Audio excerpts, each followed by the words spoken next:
So it's June 2023, and I've seen two films in the theater, Spider-Man Across the Spider-Verse and Pixar's Elemental. Just because I think people will care more about Spider-Verse in this review, I'm just gonna do the Elemental part first. Going in, I was kinda skeptical about Elemental. The world and characters didn't really grab me, and the story seemed too much like Romeo and Juliet. And while I'm probably one of the only people on this planet to love The Good Dinosaur, I didn't know if I would like this Pixar film, even if they have the same director. But after watching it, it was perfectly okay. Definitely not on par with Pixar's best. But for what it was cute. Admittedly, the first 10 to 20-ish minutes are kind of slow, but after we meet Wade, the pacing becomes better.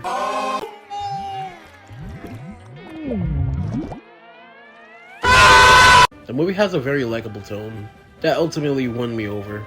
The world is cute, and the characters are fun to be around. The immigration themes are handled really respectably. The animation is really expressive and really pretty to look at. And the romance is handled pretty okay. But there are some things that don't really work either. Like some of the world building aspects are really off. But why can't elements not mix if both Earth needs water to live and air seems to not be affected by any element? That's kinda dumb. And some of its themes aren't exactly fleshed out properly. Like there's this detail that Amber's dad is getting older and sicker, and you will think that will lead to something really emotional near the end, revolving around this. But no, the movie kinda just drops it. It's never brought up again.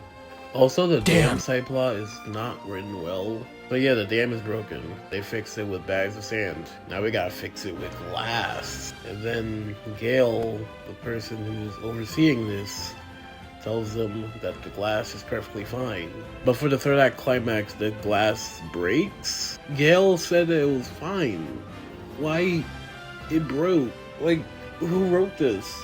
But I guess even with those problems, I didn't really hate this movie. It's a perfectly okay kids movie. I currently have it ranked under Cars 3 in my Pixar ranking. It might get better or it might get worse over time. We just have to wait and see. But for now, it's getting a fairly light 7 out of 10. Alright, it's time for easily the best movie of 2023 so far. Across the Spider-Verse is so goddamn good. Like you have no idea. And just for the record, I think that Into the Spider-Verse, the first movie, is one of the best films of all time. But I have no idea how, but they actually did it. They topped a 10 out of 10 masterpiece.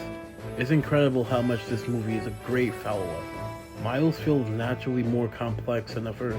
You could deeply feel for him wanting to see Peter B and Gwen again, especially since he feels more alone than any other Spider-Man in this movie. And it's also satisfying to see him strive to make his own calls, and to not listen to all the nagging naysayers in his way. I'm gonna do my own thing. He makes for an amazing protagonist.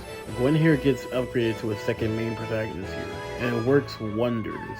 I love her more in-depth backstory here, and her relationship with her father is legitimately captivating. It's so good. The new Spider-Cast is actually better than the ones from the first. No disrespect to Penny, Ham, or Noir, but this new cast has a way better dynamic with each other. Well, that was another easy adventure. Indian Spider-Man is charming as hell, and Hobie is so endearing and genuinely hilarious. The Spy is both a funny villain and a legitimate threat. Also, his power is just a treat to watch. And the bagel payoff was hilarious. And Miguel is a great foe for Miles to overcome. And legitimately, the entire spider chase scene is probably one of my favorite scenes in cinematic history. It probably rivals Leap of Faith. And I never thought I would say that in my life.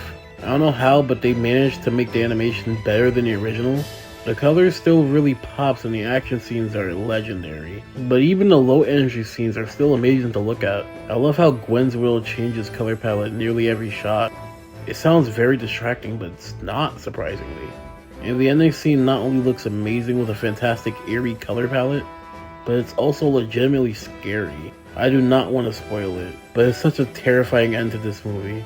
But I will spoil the fact that this is a cliffhanger. I mean, I already knew going in, but it's something that I think most people should know about it. But even if it ends that way, it doesn't really bother me as much, because it's still an amazingly beautiful film beginning to end. Please go see this movie if you haven't. It's just one of those perfect films that we rarely see in mainstream media. Do I even need to say it? It's obviously a 10 out of 10. I'll be surprised if anything surpasses this film later on this year. Okay, for movies that I saw in between this and Mario, I saw the shitty live-action Little Mermaid. It was very shitty. It's nowhere near as good as the first masterpiece, and it has a really shitty rap with Aquafina. It's terrible.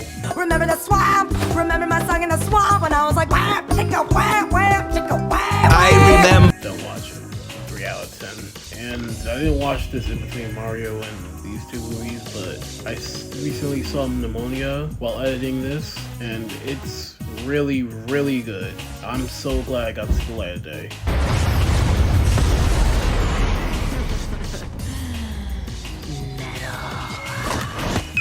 Rest in peace, Blue Sky.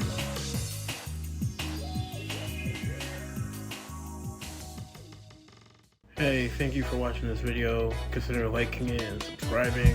Got more in the future. Plus a really big video coming out later this month. Again, thank you to my editor, Carlos. He's awesome. Follow him on Twitter and follow me on Twitter while you're at it. And yeah, thank you for watching the video. See you later.